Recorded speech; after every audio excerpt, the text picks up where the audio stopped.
Paano mo pa-asensuin ang Manileño kung sarili mo hindi mo na pa-asenso? Ngayon, nung pumasok sila ng politika, tsaka nag-aral, tsaka nagkaroon ng negosyo, sabi nila mahirap sila, ngayon mayaman na. Yun lang ang kaibahan ko. Hindi ko pag-iinteresan ang pera ng Manileño dahil may sarili na akong negosyo. Thank you, Arlie. Yes po. Isang bagong Manila, isang bagong pag-asa, yan po ang tema ng isang summer to. Ang question ko po is,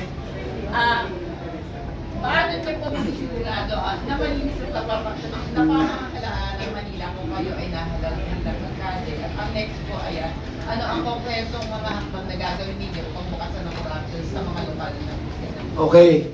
Sasagutin ko ng isang sagutan yung dalawang tanong mo. Kagaya ng sinabi ko kanina, magkakaroon tayo ng freedom of information sa Maynila. Magkakaroon tayo ng transparency and accountability kung saan napupunta ang pondo ng Maynila.